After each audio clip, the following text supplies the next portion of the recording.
Zima je pri kraju i nekako nikad više nismo iščekivali proljeće. Zadnji snjegovi bi trebali biti iza nas, pa je vrijeme da saniramo štete nastale uslijed zimskih padavina. Ove zime ih je bilo dosta, pa i ova godina trebala bi biti sa boljim prinosima od one prošle. Da bi to bilo tako, trebamo obezbijediti našim biljkama dovoljno hranjiva i naravno pogodno tlo za razvoj i plodonošenje. Osim toga, moramo spriječiti razvoj bolesti i štetnika koji mogu umanjiti prinose. Upravo to je tema ovog videa. Pričati ćemo o proljetnim radovima koje treba uraditi sada da bi u toku vegetacije imali jake i zdrave biljke. Nadamo se da smo opravdali povjerenje koje ste nam ukazali nakon što ste zapratili naš kanal i da ćemo i u buduće vam donositi aktuelne i korisne savjete. Puno nam znači vaša podrška i komentari koje nam pišete ispod svakog videa, a naročito što nam se javljate sa svih kontinenata. To je znak da smo prepoznati i da ima smisla ovo što radimo. Ono što sada na kraju zime treba uraditi u voćnjaku je ključno za dobru berbu. Vegetacija još nije krenula, ali pitanje je dana kada će se voćni pupovi otvoriti, a i procvjetati prvo cvijeće. Sa kalemljenjem trešnje smo završili, ali još uvijek nije kasno ako vam je ostala kalem grančica u frižideru. Sada je vrijeme za kalemljenje i drugog voća. Vremenska prognoza u našem kraju ne najavljuje mraz i minuse, tako da se sa kalemljenjem može krenuti. U prethodnim videima smo vam pokazali kako je jednostavno kalemiti voćku, tako da svakako trebate iskoristiti priliku i ako do sada to niste radili, možete to sada napraviti. U martu možete kalemiti trešnje, višnje, kruške, šljive, dunje, kajsije, breskve i mušmule. Za kalemljenje jabuke može se pričekati kraj ovog mjeseca. Vegetacija polako kreće, a to se najbolje vidi na bobičastom voću. Kupine i maline već otvaraju pupove i već je kasno za tretmane preparatima na bazi bakra. Mi smo taj tretman uradili prije nekoliko sedmica i vide se rezultati. Propadanje kore maline od strane gljivičnog oboljenja je spriječeno. Ostali su mali tragovi, ali reagirali smo na vrijeme. Ako do sada to niste učinili, sada je vrijeme da povežete malinu i podignete je sa zemlje. U nekim krajevima vegetacija sporije kreće, pa još uvijek nije kasno za tretman protiv bolesti. Za ovo preporučujemo upotrebu nekog mineralnog ulja sa bakrom. Praktični su preparati crveno i plavo ulje te bordo mješavina. Kao što kreće vegetacija naših biljaka, tako kreću i korovi. Njih već sada možemo uništavati mehaničkom obradom tla.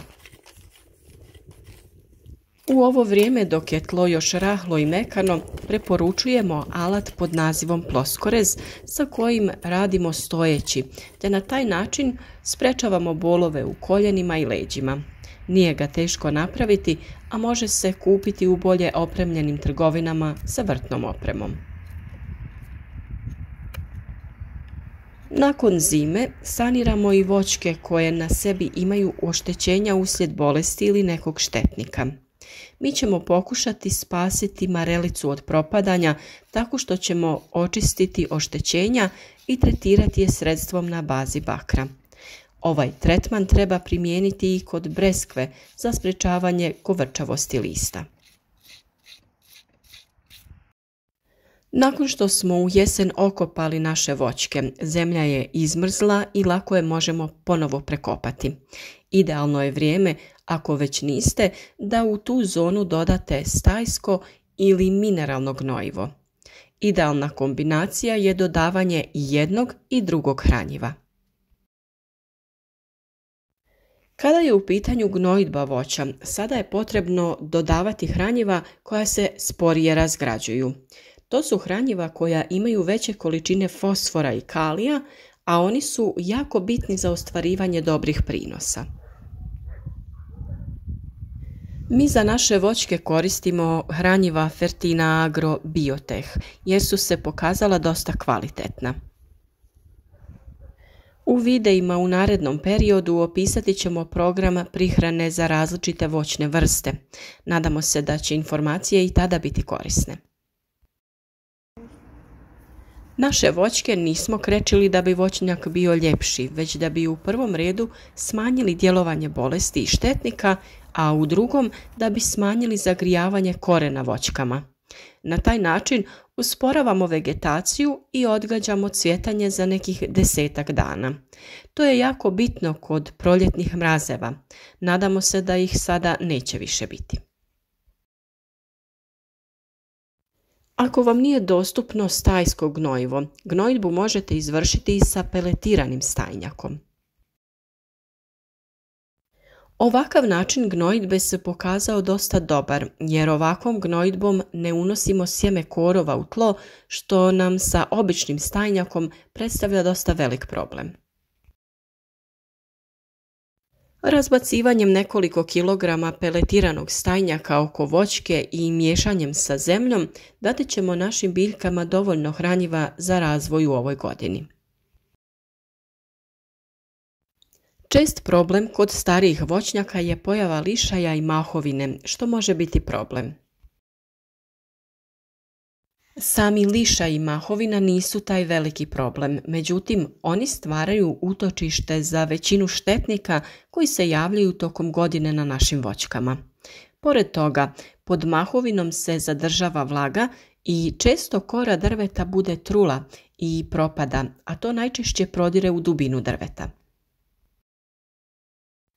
Na manjim mladim voćkama to sprječavamo pri prvim pojavama, a na većim koristimo mehaničko skidanje struganjem. I za ovu namjenu možemo koristiti ploskorez koji se pokazao dosta praktičan, a zbog velike dužine možemo dosegnuti čak one visoke grane.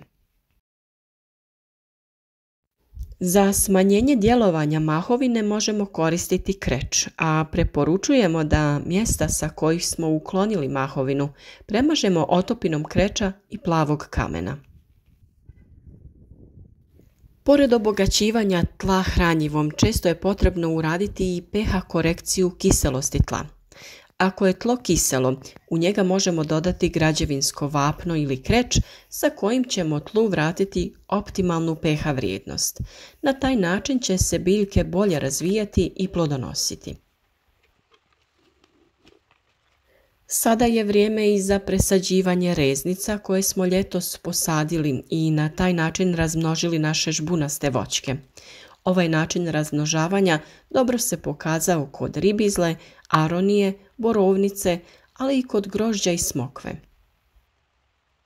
Veće biljke već sada možemo posaditi i direktno u tlo. Sadnju voćki smo odradili u jesen, ali i sada je povoljno vrijeme za posaditi poneku voćku. Ako se radi o kontejnerskim sadnicama, tada bi sadnja trebala biti potpuno uspješna. Ovo vrijeme se može iskoristiti i za premještanje manjih voćki. Pri tome je potrebno obratiti pažnju na redovito zalijevanje u slučaju dugotrajne suše. Ukoliko to još niste učinili, sada treba orezati i vinovu lozu. Mi smo to uradili u fazi mirovanja, ali sada se već naziru pupoljci i potrebno je ovaj zahvat uraditi oprezno. Naime, sokovi koji izlaze iz biljke nakon rezanja često se slijevaju niz stabljiku. To nepovoljno utječe na pupoljke koji stradavaju uslijed rezanja ili uslijed djelovanja samih sokova. Zbog toga preporučujemo ranije orezivanje, a ako to sada trebate uraditi, tada bi obavezno trebali nanijeti kalemarski vosak preko reza da bi se spriječilo kapanje. Primjenom ovih koraka u proizvodnji voća svakako dolazimo do obilnog uroda. Većina ovih poslova nije fizički teška, a puno će nam značiti nakon zimskih mjeseci.